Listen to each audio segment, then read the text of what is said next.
Hello, Year 10. Welcome to another video lesson. Today's focus is a poem called Manhunt by Simon Armitage, and this is one of my favourites in the collection, so I hope you like it too. So, a little introduction to the poem before you read it. This poem is based on a real relationship. I'm not saying the other poems haven't been based on reality, but this one is. And if you want to see this relationship, there's a YouTube documentary called The Not Dead. It's really, really quite emotional, so only watch it if you're feeling strong. It's quite a long documentary, and the part of the documentary that is relevant to the poem is towards the end, when the wife of one of the soldiers is interviewed. So this poem is written for this soldier's wife called Laura, and for her husband, who has returned from war with physical and psychological injuries, and the poem is from her point of view. And if you watch the documentary, or certainly the last part of the documentary, you get a really clear idea of what their relationship has been like. Most war poems that you might study are from the perspective of the soldier. So this poem is quite unusual in that it's kind of turned the perspective and flipped it around 180 degrees, and we see it from the people who are left behind, the people who watch their loved ones go off to fight, and then are there waiting for them to come home. So it kind of gives us a different perspective on the kind of traditional war poem. The poem is ordered into two-line stanzas, from obviously that we can call them couplets. And it starts with the couple being reunited after the husband has been away in the war. So he comes home and they pick up their relationship. The poem then develops to show the physical damage that the husband has suffered. And then finally, it ends with a focus on the psychological trauma, which has not really been treated or repaired, and has left this couple with a huge problem to deal with. So, if you think about the physical damage that the soldier suffered, and when you read the poem, you'll see exactly what his body's been through. The hospital and the medical teams in the army have kind of repaired him, they've fixed his body. But this poem is highlighting the idea that psychologically he's been left untreated, he's been seriously damaged psychologically, and he's not had any help in that area, and that's why the relationship is struggling. So let's read the poem now. The Manhunt. After the first phase, after passionate nights and intimate days, only then would he let me trace the frozen river which ran through his face.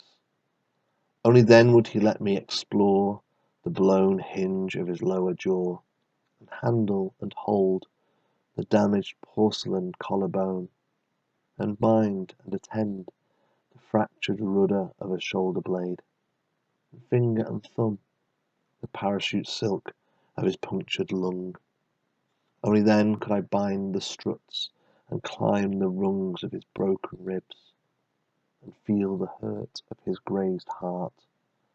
Skirting along, only then could I picture the scan, the fetus of metal beneath his chest, where the bullet had finally come to rest.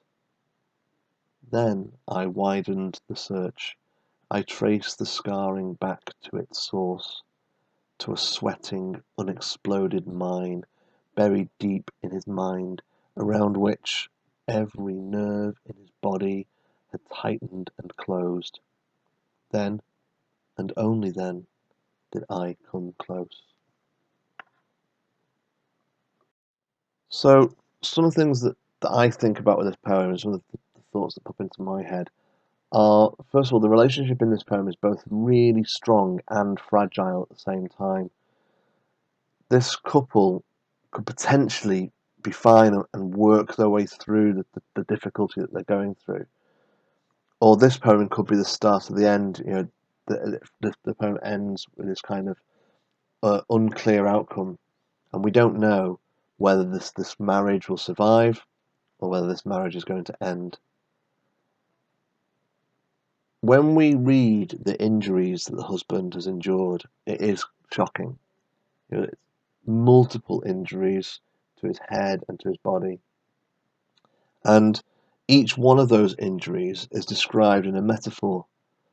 And this use of this technique and repeating this metaphor technique emphasizes the change that the war has had on the man. So he's physically been and mentally been altered by his experiences, and the metaphors in the poem really emphasize that. The couplets offer a mixed rhyme pattern, and you'll notice that they start off in perfect rhyme, but then they deteriorate into half rhyme and no rhyme.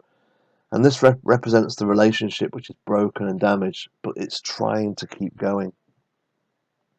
And along with the rhyme pattern being a bit unpredictable and kind of not being right, the line length is also unpredictable and isn't right. And this shows that the relationship is not working as it should be. You know, the lines are inconsistent in length. Some are short, some are long, and there's no pattern there either. So the whole structure of this poem with the rhyme and the rhythm is kind of broken and damaged and unpredictable, just like the relationship between husband and wife.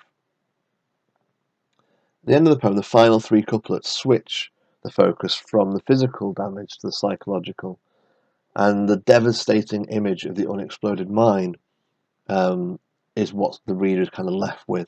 You know, this devastating, damaging time bomb that's in the soldier's mind that could go off at any moment, and it could be absolutely just devastating and destroy the relationship.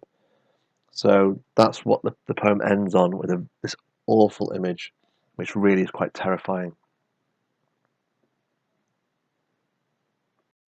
So your questions, year 10. Question 1, why do you think the poem is called The Manhunt? It might be worth just Googling what the word manhunt means and how that could apply to this poem in its kind of most basic sense, but also think about the literal and the metaphorical or the symbolic meaning of manhunt and what's going on in the story of the poem. Question 2, what impression does the reader get of the soldier's wife? Well, the answer to this poem is you need to look carefully at the words that are used to describe her actions. So, for example, there's the word explore and let me trace. So, the way she's physically connected to her husband, look at those phrases, look at those words that are used to describe how she comes into contact with him and what they suggest about her feelings and her character and personality. And finally, question 3, do you think the end of the poem is hopeful? And explain your answer. So I've said already in the video that the ending is ambiguous, that there's no clear outcome for this relationship. So it's up to us to decide whether this poem is offering hope or it's offering a sense of devastation and a lack of hope. Now, I personally feel that it does have a hopeful ending, but it's not an ending that's kind of easy. So there's a lot of psychological damage that the soldier needs to work through, that he needs to come to terms with and get therapy for.